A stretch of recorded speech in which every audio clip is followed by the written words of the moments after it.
Assalamualaikum warahmatullahi wabarakatuh. Perkenalkan, nama saya Zeki Septiano Saputra. Saya dari Prodi Kesehatan Masyarakat Fakultas Kedokteran Universitas Negeri Semarang. Pada kesempatan kali ini saya ingin memberikan penjelasan lebih lanjut terkait pemanfaatan teknologi di bidang kesehatan. Pemanfaatan teknologi di bidang kesehatan yang pertama ini kita harus mempelajari tentang latar belakang terlebih dahulu. Di zaman yang serba modern ini, kita tidak lagi bisa menghindarkan diri dari adanya perkembangan teknologi yang semakin masif, apalagi di industri 5.0. Perkembangan teknologi sudah semakin maju, baik dari bidang non-struktural maupun secara struktural. Tak terlepas juga dampak teknologi pada bidang kesehatan ini. Teknologi digital telah memungkinkan manusia menjadi semakin saling terhubung satu sama lain. Hal itu berpengaruh hampir pada semua aspek kehidupan, termasuk dunia kesehatan. Kemajuan teknologi kesehatan memiliki dampak nyata pada kualitas layanan kesehatan. Inovasi teknologi terus muncul untuk meningkatkan kualitas diagnosis, pengobatan, dan pengelolaan kondisi kesehatan. Teknologi juga turut meningkatkan pengalaman pasien dan profesional kesehatan melalui peningkatan efisiensi dan standar perawatan yang lebih tinggi. Kemudian, dari adanya artikel ini, kita memiliki tujuan untuk tentunya dengan perkembangannya semakin pesat ini, teknologi harusnya dimanfaatkan dengan baik, agar kita tidak menjadi musibah untuk kita.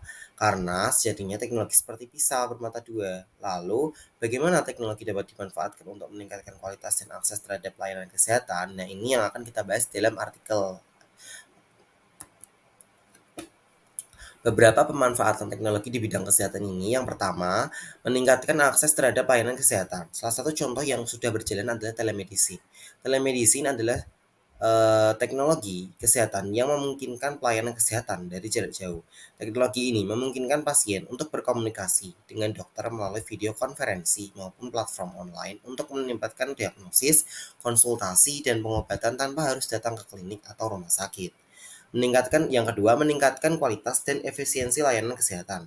Kita dapat meningkatkan artificial intelligence atau AI dan robot surgery dalam hal ini. Keduanya dapat membantu dokter dalam mendiagnosis pasien dan melakukan operasi dengan lebih akurat dan efisien. Sistem dalam robot surgery ini sudah diatur sedemikian mungkin dengan memasukkan chip-chip data riwayat penyakit pasien sebelumnya. Dengan terdeteksinya penyakit tersebut, maka semakin terbantu pula dokter dalam melakukan penanganan medis dengan robot surgery.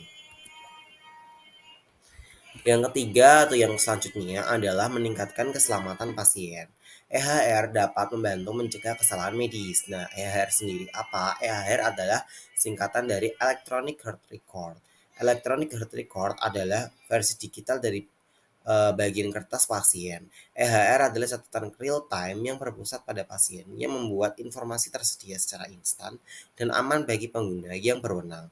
Meskipun EHR berisi riwayat medis dan pengobatan pasien, sistem EHR ini dibangun untuk melampaui data klinis standar yang dikumpulkan di kantor penyedia layanan kesehatan dan dapat mencakup pandangan yang lebih luas tentang perawatan pasien.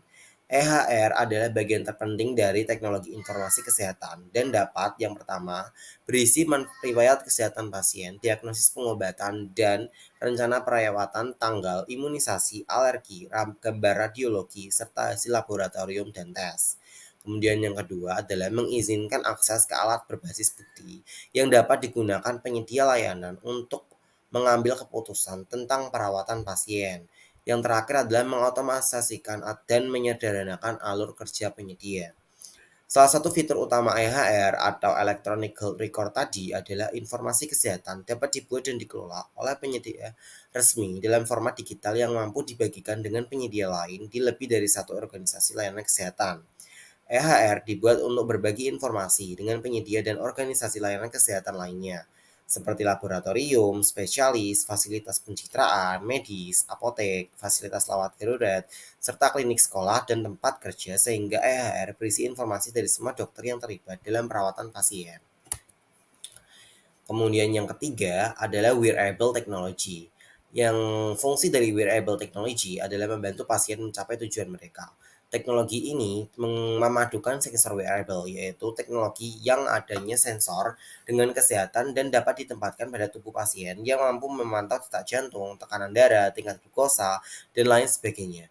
Sensor ini bisa menyajikan data-data tersebut secara real-time bagi pasien maupun tenaga medis. Tahukah teman-teman bahwa ternyata pemanfaatan teknologi di bidang kesehatan masih menemukan ada banyak tantangan?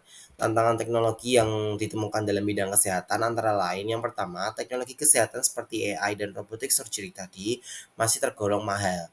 Yang kedua, tidak semua orang dan rumah sakit memiliki akses internet dan perangkat teknologi yang memadai. Apalagi untuk daerah terpencil dan tertinggal dengan teknologi, alhasil timbullah kesenjangan teknologi yang mana tidak semua orang bisa mengaksesnya. Yang ketiga adalah masih adanya kemungkinan kebocoran data.